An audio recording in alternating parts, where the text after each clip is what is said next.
اعوذ باللہ السمیع العلیم من الشیطان الرجیم بسم اللہ الرحمن الرحیم فتلقى آدم من ربه كلمات فتاب عليه إنه هو التواب الرحیم صدق اللہ العلی العظیم ونفعنی وإیاکم بالذکر الحکیم۔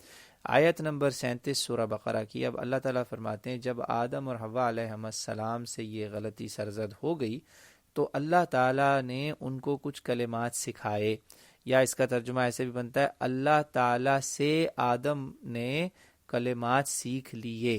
ٹھیک ہے، آدم نے اپنے رب سے کلمات سیکھ لیے اور پھر اللہ نے ان سے توبہ ان کی قبول کر لی۔ بے شک وہ تواب ہے، رحیم ہے، یعنی توبہ قبول کرنے والا ہے، بہت ہی اعلیٰ طریقے سے توبہ قبول کرتا ہے اور رحم کرنے والا ہے۔ بڑی مختصر آیت مبارکہ اور بڑی غور طلب ہے۔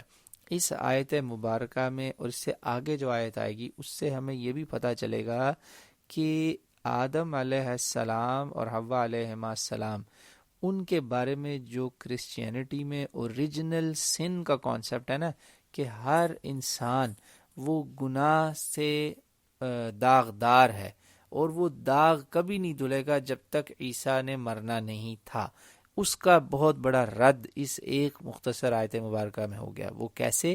وہ ہے لفظ توبہ سے، کہ بھئی نہیں، اللہ نے کسی کو مار کے کسی اور کو گناہ بیچارے کو گناہ گار نہیں ٹھہرانا کہ عیسیٰ تم مرو ساروں کے لیے۔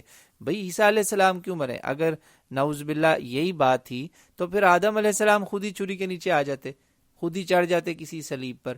وہ ہزاروں لاکھوں پتہ نہیں کتنے سال ہیں، یہ جو کرسچن ڈیٹ لائن ہے نا کہ 10,000 ایئرز پہلے آدم آیا، اور وہ ساری بائبل کی جو ڈیٹ لائن ہے اس کا کوئی تعلق نہیں حقیقت سے۔ اور اس وقت تو جو دنیا میں فاسلز اور جس قسم کی چیزیں ڈسکور ہو رہی ہیں اسپیشیز، وہ ان کے جو پرانے وہ ہیں آثار، اس سے یہی پتہ چل رہا ہے کہ انسانیت جو ہے وہ 10,000 سال پرانی نہیں ہے۔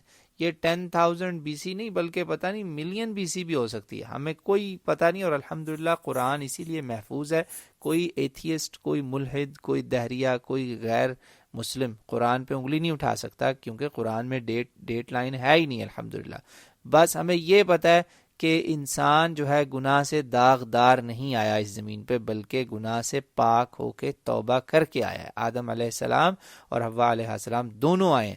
یہاں پہ اس آیت میں حوا کا ذکر کیوں نہیں ہے، یہ بھی میں آپ کو اس کا بھی تھوڑا سا اشارہ دیتا ہوں۔ دیکھیں یہاں بات ہو رہی ہے انسان کی خلیفہ کی، اس کی خلافت کی بات ہو رہی ہے، آدم کی خلافت کی بات ہو رہی ہے کہ وہ خلیفۃ اللہ ہے، زمین کے اوپر حکمران ہے۔ تو اب جب حکمرانی جو ہے نا وہ اللہ تعالیٰ نے خاتون کو نہیں دی نا، تو یہاں پہ اسی لیے حوا علیہ السلام کا ذکر بھی نہیں آئے گا۔ جہاں یہ ٹاپک نہیں ڈسکس ہو رہا، دیکھیں قرآن جو ہے نا یہ اللہ کی تقریر ہے، اسپیچ آف اللہ ہے، تو اس لیے اسپیچ میں کانٹیکسچولی بات بہت امپورٹنٹ ہوتی ہے کہ سیاق و سباق کیا ہے۔ جہاں یہ کانٹیکسٹ نہیں ہے، سورہ اعراف میں دیکھ لیں، وہاں پہ اللہ تعالیٰ نے صاف ذکر کیا کہ دونوں جو ہیں انہوں نے اللہ تعالیٰ سے معافی مانگی، اور اللہ سے وہ کلمات کیا تھے وہ اللہ تعالیٰ نے سکھائے۔ اب اگلا نقطہ کہ اب یہ تو کلیئر ہو گیا ہوگا آپ کو کہ ایک تو اوریجنل سن ختم ہو گیا، بات کوئی اوریجنل سن نہیں ہے اسلام میں الحمدللہ۔ ہاں ہم گناہ گار ہیں، غلطیاں ہوتی ہیں، مگر اللہ توبہ بھی قبول کرتا ہے۔ کسی نے کسی اور کا گناہ نہیں اٹھانا۔ اگر میرے سے گناہ ہوا ہے تو میرے بیٹے کو نہیں چھری کے نیچے لیٹنا نعوذ باللہ، یا کراس پہ چڑھنا، یا بیٹی کو، ٹھیک ہے۔ اور حوا کا ذکر کیوں نہیں ہے اس آیت میں، وہ بھی سمجھ میں آ گئی۔ یہاں سنگولر سپیچ ہو رہی ہے ساری کہ اس کو معاف کیا، تو اس کا کیا مطلب ہوا حوا معاف نہیں ہوئی؟ نہیں بھائی، حوا بھی معاف ہوئی۔ یہاں بات اصل میں ہو رہی تھی ان آدم کی خلافت کی، ٹھیک ہے۔ آدم کا ذکر تھا، اس لیے یہاں پہ حوا کا زیادہ ذکر اللہ تعالیٰ کی حکمت میں نہیں ہے، کیونکہ یہاں پہ she is not part of the discussion. And plus آدم علیہ السلام جو ہے وہ گھر کے سربراہ ہیں، لیڈر ہیں، تو لیڈر جو ہوتا ہے وہ ریپرزینٹیو ہوتا ہے، اس لیے آدم علیہ السلام نے توبہ کر لی تو حوا کی بھی توبہ ہو گئی، پوری انسانیت کی بھی توبہ ہو گئی، ٹھیک ہے نا۔ کوئی اوریجنل سن لے کے دنیا میں نہیں آ رہا، ہر بچہ پاک پیدا ہو رہا ہے۔ اللہ کے نبی علیہ الصلوۃ والسلام نے یہ بات واضح کر دی ہے، فطرت اللہ التی فطر الناس علیہا، یہ قرآن نے بھی کہی ہوئی یہ بات، ٹھیک ہے جی۔ تو اب اگلی بات، یہ کلمے کون سے اللہ نے سکھائے؟ یہ کیا بات ہوئی کہ آدم غلطی کرے اور کلمے بھی اللہ سکھائے؟ بھئی اسی لیے تو اللہ تواب ہے۔ آدم اور ابلیس میں یہی تو فرق ہے. ابلیس جھکا نہیں، آدم جھک گئے. انہوں نے کہا یا اللہ میرے سے غلطی ہو گئی، میں کیا کروں، مجھے اب بتا، میں معافی چاہتا ہوں، مجھے تو یہ بھی نہیں پتا کہ معافی کیسے مانگنی. دیکھیں نا، آدم علیہ السلام ہمارے جد امجد ہیں، ہمارے باپ ہیں. ان کو وہ تو سمجھے 60 گز یا 60 فٹ کا انسان، 60 ہینڈز کہتے ہیں نا، 60 ہینڈز ہیں حدیث میں وہ، یا 60 ذراع، اتنا بڑا انسان پیدا ہوا ہے. ہم دنیا میں آتے ہیں، بچے ہوتے ہیں، ماں باپ سکھاتے ہیں، دادا دادی، نانا نانی، رشتہ دار، امام، دوست، دنیا کے 1000 لوگ ہوتے ہیں جو آپ کو غلط صحیح کی تمیز بتاتے ہیں. ہمارے جد امجد کو تو بیچارے کو کچھ بھی نہیں پتا نا، وہ تو ایک مسکین آدمی ہے، مطلب اس کو مسکینی کی حالت ہے، نبی بھی نہیں ہے اس وقت بنے وہ. تو اللہ تعالیٰ سے انہوں نے التجا کی کہ باری تعالیٰ میں کیا کروں. بلکہ وہ سمجھے کپ کپانے لگے، شرمندہ ہو گئے. ان کے جب اللہ تعالیٰ نے ان کے وہ لباس ان کے چھن گئے، اور وہ سارا سورہ اعراف میں بڑا خوبصورت اس کا تذکرہ ہے. تو وہ جو ہے نا، اللہ تعالیٰ نے پھر ان کو سکھائے کہ آؤ میں تمہیں بتاتا ہوں ایسے توبہ کرنی ہے. پھر انہوں نے جا کے اماں حوا کو بھی بتایا. تو پھر انہوں نے مل کے وہ کہے، وہ کلمات کیا تھے جن پہ اللہ نے توبہ قبول کی. یہ ہر مسلمان کو یاد ہونے چاہیے. ربنا ظلمنا انفسنا وان لم تغفر لنا وترحمنا لنکونن من الخاسرین. یہ آپ بہت ہی خوبصورت دعا ہے. اس سے ملتی جلتی دعا رسول اللہ صلی اللہ علیہ وسلم نے حضرت ابوبکر کو بھی سکھائی تھی نماز کی اتحیات میں، آخر میں سلام پھیرنے سے پہلے بھی.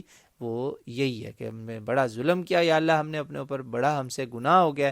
اگر تو نے ہم پہ رحم نہ کیا، ہماری مغفرت نہ کی، ہمیں معاف نہ کیا، ہم پہ رحم نہ کیا، تو ہم خسارے میں ہوں گے، ہم لوزر ہوں گے، بہت بڑا ہمارا نقصان ہو جائے گا. تو دیکھیں نا، اللہ کی ناراضگی سے بڑا کوئی نقصان ہو سکتا ہے؟ اگر کوئی ہے تو پھر مسلمان اپنا ایمان دیکھے. بھائی اللہ کی ناراضگی سے بڑا کوئی اور نقصان نہیں ہے. ٹھیک ہے، یہ باتیں آپ ذہن میں رکھیں. تو اللہ تعالیٰ نے اسی لیے کہا نا کہ تم یہ نہ سمجھو کہ یہ کیا بات ہوئی کہ غلطی بھی وہی کر رہا ہے اور سکھا بھی وہی رہا ہے. مطلب غلطی جس سے معافی مانگنی وہی سکھا رہا ہے کہ ایسے معافی مانگو. اسی لیے اللہ کا نام ہے التواب. ایسا تواب کوئی ہو سکتا ہے کہ آپ کو پروٹوکول بھی خود ہی سکھائے؟ یعنی دنیا میں کہیں پہ غلطی ہو کسی سے، کوئی ایسی معافی آپ کو دے کر دکھائے؟ اللہ تعالیٰ خود سکھا رہا ہے کہ آؤ میرے بندے، میں تمہیں بتاتا ہوں تم نے میرے سے معافی کیسے مانگنی. تم عاجز ہو نا، تم نے غرور نہیں کیا شیطان کی طرح، اکڑے نہیں ہو، غلطی کی، غلطی پہ شرمندہ ہوئے، معافی مانگی. آؤ میں تمہیں معافی دکھاتا ہوں کیسے مانگنی، اور رحم بھی دوں گا ساتھ. رحمت کیا ہے؟ وہ ایکسٹرا ہے. ایک تو معافی ہوگی نا، جاؤ معاف کیا. اب رحمت کیا ہے کہ پرانے اگر غلطیاں جو تھیں ان کو بھی نیکیوں میں اللہ شامل کر دے گا. یہ بھی اللہ نے قرآن میں ہمیں بتایا کہ جو سچے توبہ کرے گا نا، اس کی غلطی مٹ بھی جائے گی، پلس اس پہ نیکیاں بھی اضافی ملیں گی. سبحان اللہ. اسی لیے اللہ کا یہ نام التواب الرحیم ہمیں ہر وقت اپنے سامنے رکھنا چاہیے، اور کبھی بھی اللہ کی رحمت سے مایوس نہیں ہونا چاہیے. بس یہ یاد رکھنا ہے، ابلیس نہیں بننا، اور پلان کر کے، ارادہ کر کے، دھوکہ دے کے اللہ کے ساتھ گناہ کی طرف نہیں جانا. یہ بہت خطرناک معاملہ ہے. اگر میں پلاننگ کر کے گناہ کرتا ہوں تو یہ آدم کی غلطی تو اس کے آگے میں کہتا ہوں ایک جسے کہتے ہیں نا چھلکا، وہ اس کے برابر بھی نہیں ہے. وہ تو غلطی ایسی ہوئی، دیکھیں آپ کہ ان کو پتہ ہی نہیں تھا، دھوکے میں آ گئے، وہ ڈسیو ہوئے. ادھر ہماری جو غلطیاں ہیں اس میں تو شیطان جو ہے اس کو تو میرا خیال ہے وہ کام کرنے کی ضرورت ہی نہیں ہے. وہ تو سو رہا ہوتا ہے کہ یار میں تو مزے میں ہوں، یہ تو اس کو خود ہی ایسے ایسے پلانز گناہ کے بنا رہا ہے کہ مجھے اس کو راستہ دکھانے کی بھی ضرورت نہیں. نعوذ باللہ. یہ انسانوں میں ہی شیطان بنا ہوا ہے. نعوذ باللہ. شیاطین الجن والانس، یہ اللہ نے قرآن میں ذکر کیا کہ جن و انس کے جو شیطان ہیں، یعنی انسانی شیطان نہ اللہ میں بنائے. جو بندہ گناہ کی پلاننگ کرتا ہے نا، پلان کرتا ہے، پریپیئر کرتا ہے کہ میں نے ایسے کرنا ہے، ایسے کرنا ہے، ایسے کرنا ہے، یا جو بندہ گناہ کو گناہ ہی نہیں سمجھتا، یقین مانے اس کے لیے توبہ بڑی مشکل ہے. اللہ تعالیٰ مجھے آپ کو اس سے بچا لے، اس حالت سے. یہ وہ حالت ہے جس میں ایمان جانے کا خطرہ بہت ہے، مسلمان کی بجائے کافر ہونے کا خطرہ بہت زیادہ ہے. اور خدا نہ خواستہ، اللہ نہ کرے ایسا اگر ہو گیا تو ایسے لوگوں کو توبہ پھر جب وہ چاہتے بھی ہیں تو پھر نصیب نہیں ہوتی. نعوذ باللہ. اللہ نہ کرے کہ ہم پر ایسا کوئی وقت آئے. اللہ تعالیٰ ہمیں اپنی ہمیشہ رحمت میں رکھے، اور ہم ہمیشہ اللہ کی طرف بار بار غلطی ہونے پر رجوع کریں، اور غلطی کو غلطی بھی سمجھیں. یہ سمجھیں گے تو توبہ کریں گے نا، اور رحمت ہوگی انشاءاللہ. اللہ مجھے آپ کو توفیق دے. واللہ اعلم.